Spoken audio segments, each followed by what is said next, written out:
Hola, soy Magda Lorena Ruiz Díaz, soy del Grupo de Ciencias de la Información, Bibliotecología y Archivística. El día de hoy voy a realizar una exposición para la asignatura de Legislación Documental, en la cual vamos a ver el tema de pensamiento crítico sobre la legislación documental como consecuencia histórica de la estructura del Estado colombiano.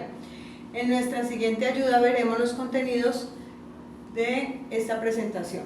Por favor, siguiente. Veremos como primer punto los postulados de Noam Chomsky. En el segundo punto veremos los hitos más significativos en la legislación documental a nivel nacional e internacional y proporcionar una explicación detallada de la misma. En el tercer punto de nuestra exposición veremos el concepto de Estado, sus elementos, características, fines esenciales, nivel y estructura. En un cuarto punto verificaremos el tema de la pirámide de Kelsen, así como la clasificación que ésta otorga a las normas. En un quinto punto podemos detallar el tema del concepto de gobierno abierto, el marco normativo y qué lo sustenta y desarrolla el mismo. En sexto, explicaremos cómo está cimentado el concepto de transformación digital y el marco normativo que lo sustenta y desarrolla. Y por último, hablaremos de las políticas públicas y cuáles están orientadas o relacionadas con el área de gestión documental. Siguiente, por favor. Para nuestro primer punto de esta exposición, veremos a Noam Chomsky.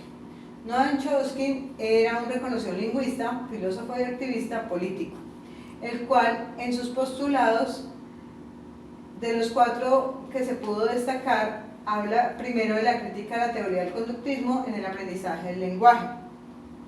El segundo de los postulados habla sobre la existencia de una gramática universal que subyace a todas las lenguas humanas. En un tercero tenemos la importancia de la recursividad en la generación de frases complejas, y un cuarto de la idea de que los seres humanos tienen una capacidad innata para adquirir el lenguaje. Este lingüista también habla sobre la crítica sobre el tema de la documentación contemporánea. En él nos señalaba la importancia de cuestionar la objetividad de las fuentes con las que tenemos contacto. En un punto de este cuestionamiento también habla sobre la veracidad de los datos presentados y el sesgo ideológico que puede estar presente en los documentos. Y en un tercer punto de esa crítica o diferencia que tenía, Chomsky aboga por la necesidad de mantener una actitud crítica frente a la información que se nos presenta y por buscar la información, fuentes alternas y contrastar la información para poder tener una visión más completa y precisa de la realidad. Entonces Chomsky como tal nos señala como la importancia de defender la libertad de expresión y el acceso a la información. En este sentido, el papel de los documentalistas y los medios de comunicación adquiere una relevancia crucial de acuerdo a su concepto, ya que son ellos quienes tienen la responsabilidad de informar de manera veraz y objetiva a la ciudadanía. Por tanto, Noam Chomsky nos invita a reflexionar sobre la importancia de la documentación en la sociedad contemporánea, así como a ser críticos y exigentes con la información que consumimos.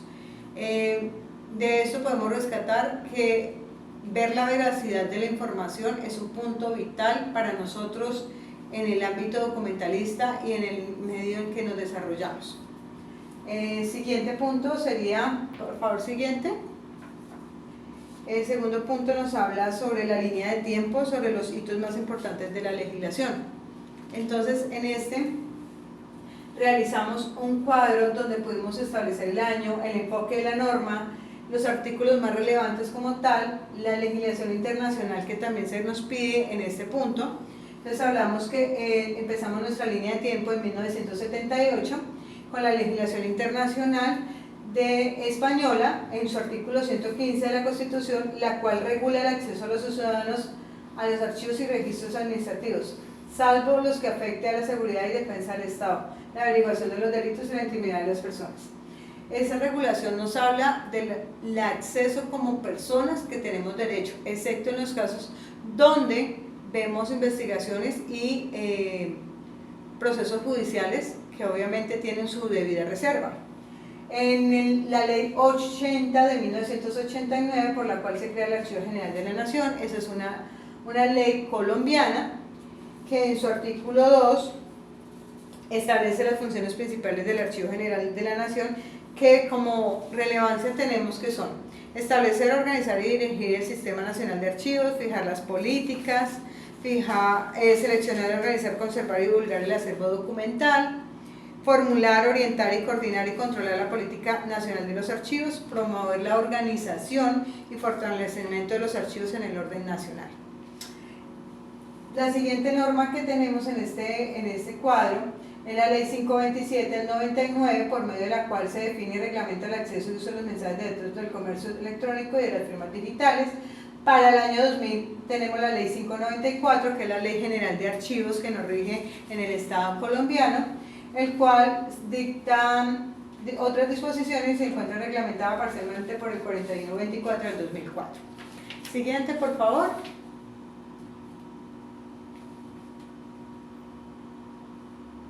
Posteriormente, en nuestra línea tenemos el Acuerdo 049, el cual nos habla sobre la conservación de documentos. Este nos habla sobre la parte estructural de las condiciones que deben cumplir los depósitos de archivo para ser conservadores de la documentación que se llevan después de las transferencias que realizan las entidades, sean públicas o privadas. En el Acuerdo 060 se establecen pautas para la administración de las comunicaciones. Este acuerdo nos habla directamente de la elaboración de los documentos, de la relación del contenido, sus márgenes, todo lo que son las firmas y la parte del contexto del documento como tal. Tenemos para el 2002 el Real Decreto del 1164 del 2002, que eso es para legislación española, por medio del cual se regula la conservación del patrimonio documental con valor histórico, el control de la eliminación de otros documentos de la Administración General del Estado y sus organismos públicos, y la conservación de documentos en soporte distinto al original. Siguiente, por favor.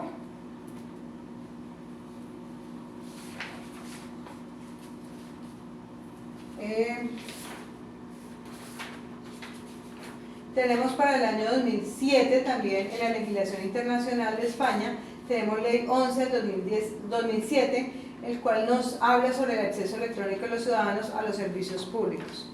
En la Ley 1437 del 2011 tenemos por el cual se expide el Código de Procedimiento Administrativo, el cual nos introduce los conceptos de expediente electrónico, sede electrónica, notificación electrónica, entre otras, en su artículo 55. Entonces esta ley nos va haciendo una apertura al tema que ya nos va conllevando en esta línea de tiempo, a la parte e importancia que se le empieza a dar al tema de los documentos electrónicos dentro de una legislación la cual da una normativa a estos documentos. La Ley 1564 del 2012 dice: ley introduce elementos como el manejo de expedientes y uso de las tecnologías de la información y comunicaciones en todas las actuaciones judiciales. Igualmente, en la legislación internacional para el mismo tiempo tenemos la Ley Federal de Archivos del 2012 en México, el cual objeto de esta ley es establecer las disposiciones que permiten la organización y conservación de los archivos en posesión de los poderes de la Unión. Para el 2012 también tenemos el decreto 2364 del 2012, por medio del cual se reglamenta el artículo 7 de la Ley 527 del 99 sobre la firma electrónica y se dictan otras disposiciones. Como vemos en este despliegue de este cuadro, entramos a una normatividad ya más contextualizada a la realidad actual sobre la documentación electrónica. Siguiente, por favor. Y por último tenemos la Ley 1712 del 2014, por el cual se crea la Ley de Transparencia del Derecho al Acceso a la Información Pública Nacional y se dictan otras disposiciones, de la cual ahondaremos en un siguiente punto más adelante dentro de la exposición, en la cual también nombraremos esta Ley de Transparencia. Siguiente, por favor.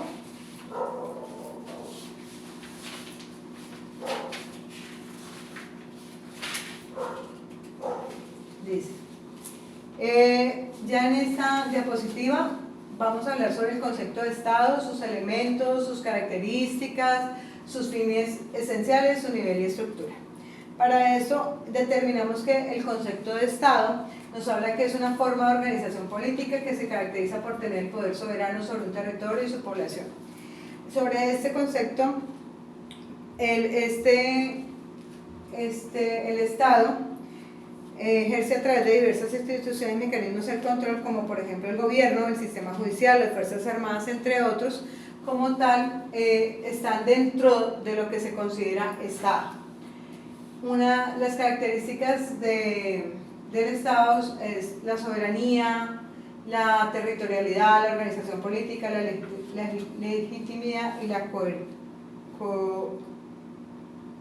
coerción.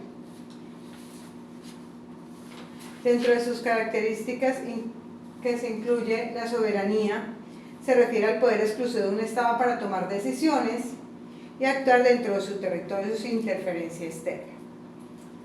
Sobre la territorialidad se refiere al espacio geográfico sobre el cual el Estado ejerce autoridad. Organización política, estamos hablando que se refiere a la estructura de instituciones que conforman el gobierno y que son responsables de tomar las decisiones y administrar los asuntos públicos. Y la legitimidad, nos hablamos sobre el reconocimiento por parte de la población de la autoridad del Estado para gobernar, y la coerción se refiere al uso legítimo de la fuerza para hacer cumplir las leyes y mantener un orden público. Siguen los fines que aseguran la convivencia. Los fines del Estado son asegurar la convivencia pacífica y el bienestar de la población, garantizando la justicia y la igualdad de todos los ciudadanos, promover el desarrollo económico y social. Entre los elementos que tenemos como Estado, tenemos que la población, territorio y gobierno. Pues obviamente la población se refiere a los habitantes del territorio sobre el cual el Estado ejerce su soberanía. El territorio es el espacio geográfico que tenemos como tal, como país, y el gobierno pues es la autoridad que tiene la capacidad de tomar las decisiones y ejercer el poder político sobre el territorio. Y por último tenemos el nivel en la estructura, que nos referimos cuando hablamos de nivel a un nivel de Estado, que esto puede ser nacional, regional o local, una estructura que puede variar dependiendo de su forma de gobierno, monarquía, republicana, democracia, etc. Y de la distribución del poder entre sus diferentes instituciones, que puede ser el ejecutivo, legislativo o el judicial para el caso de Colombia. Siguiente, por favor.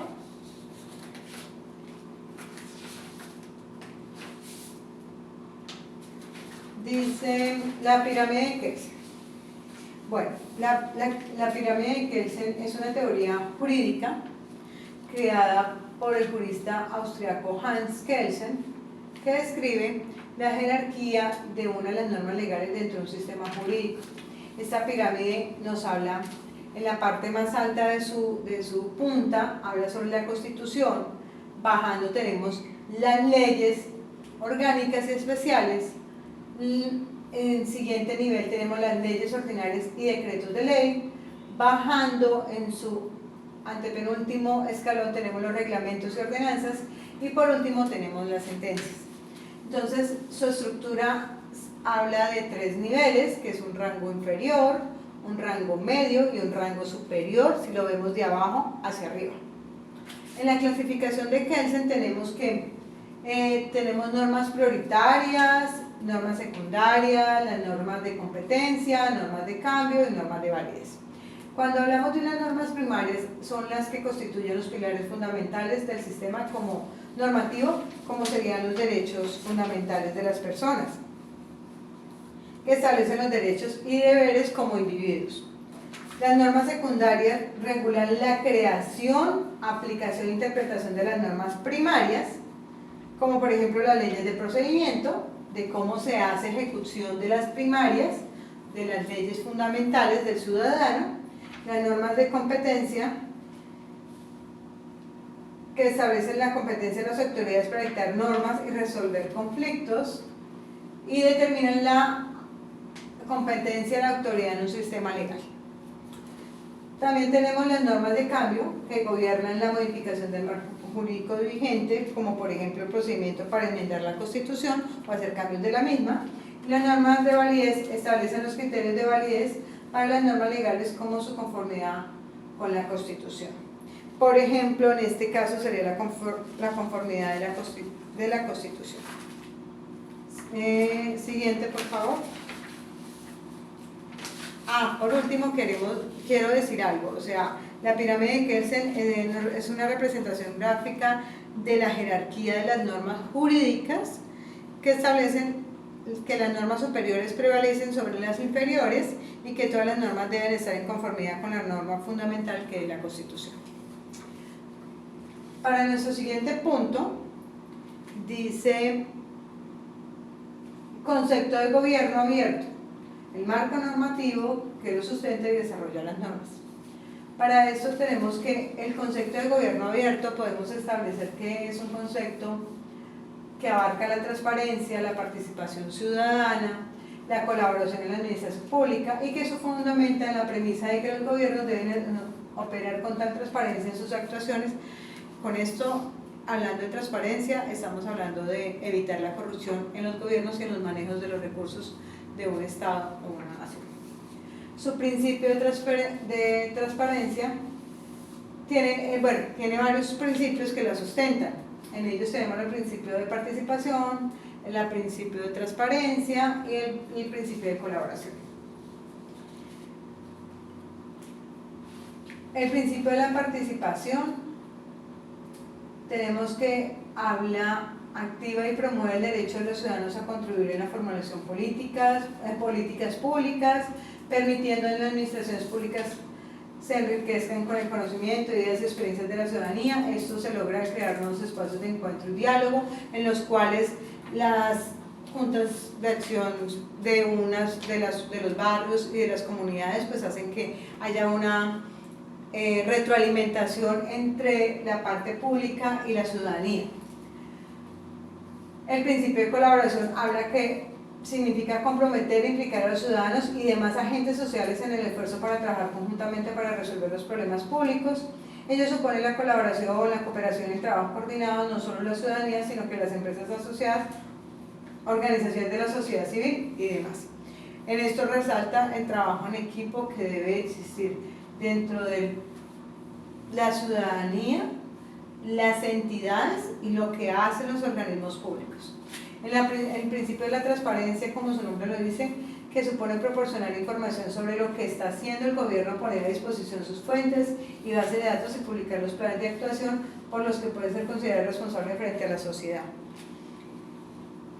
En términos de resumen de este contexto, podemos decir que el gobierno abierto ha sido impulsado a un nivel internacional por organizaciones como la Alianza para el Gobierno Abierto, OGP, que por sus siglas en inglés, que promueve la apertura y la transparencia en la gestión pública a través de la firma de compromisos concretos por parte de los gobiernos. Esto con el fin de que se optimicen los recursos, se puedan estipular y mostrar a la ciudadanía el tema de en qué se invirtió, cuáles son las acciones y minimizar el riesgo de la corrupción a nivel del Estado. Siguiente.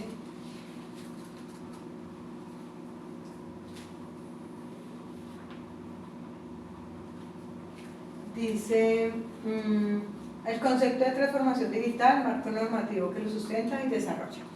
Para esto partimos del punto del concepto de transformación digital, que se refiere al proceso mediante el cual las organizaciones utilizan la tecnología digital para mejorar su rendimiento y adaptarse a los cambios del entorno. Esto implica la utilización de herramientas digitales y la reorganización de procesos internos para optimizar la forma en que operan y se relacionan con sus clientes.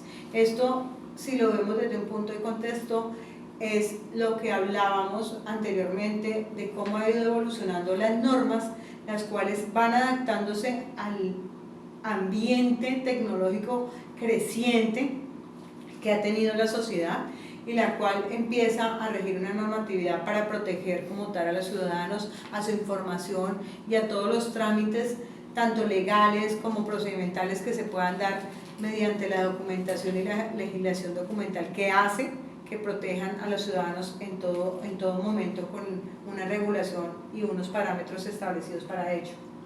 Entonces, en esta parte de la transformación digital tenemos como normatividad la 1341 del 2009, que nos define los principios y conceptos sobre la sociedad de la información y la organización de las tecnologías de la información, y las comunicaciones TIC.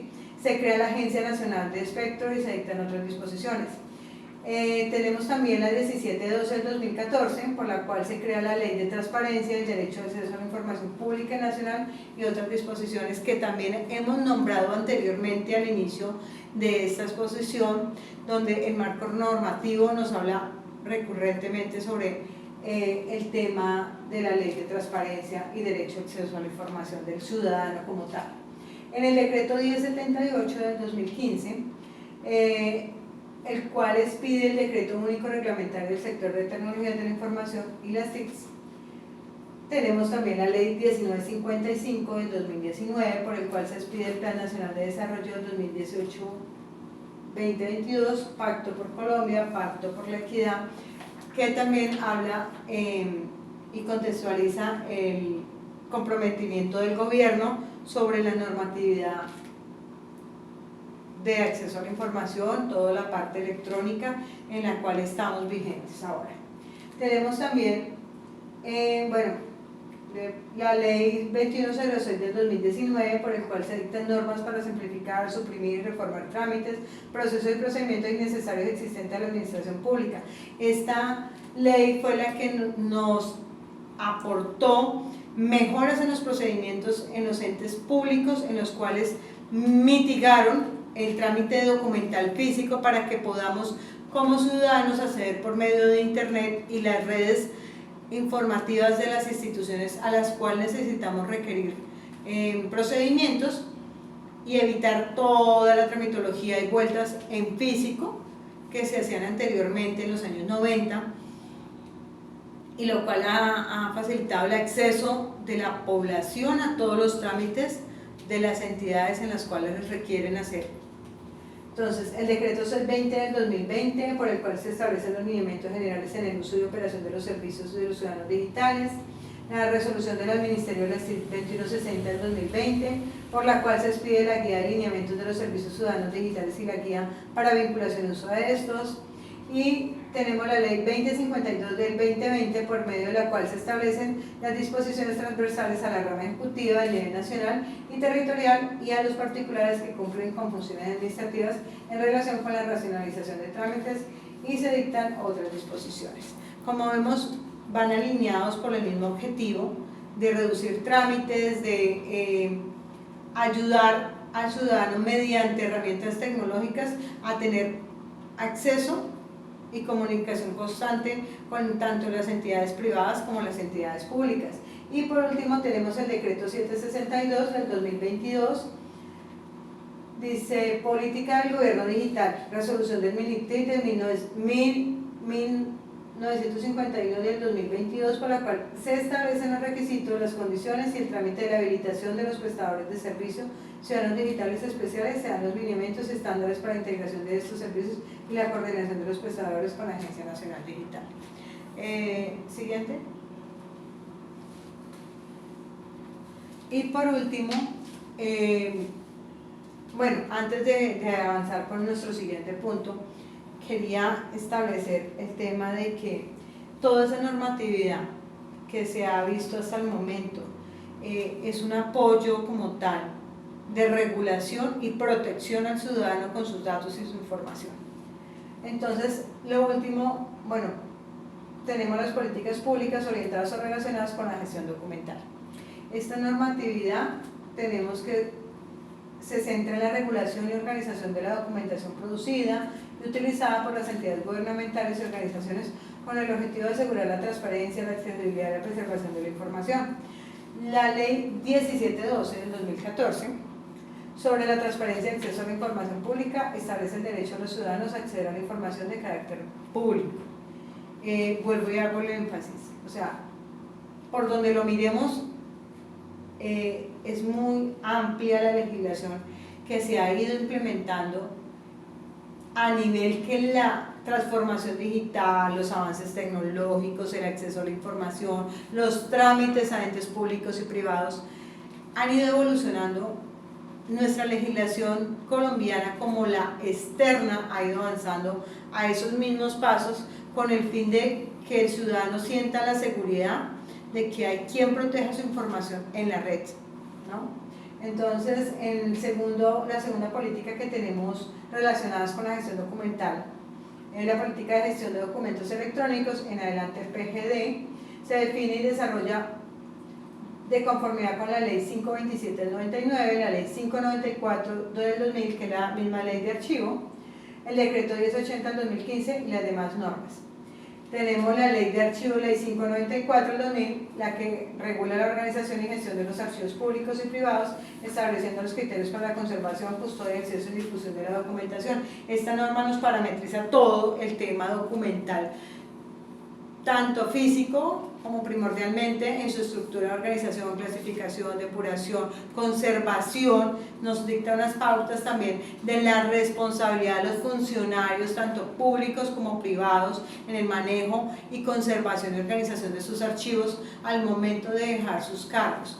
O sea, nos estructura unos parámetros que nos establecen tanto las obligaciones que se deben hacer como los parámetros de conservación de las mismas, de la documentación.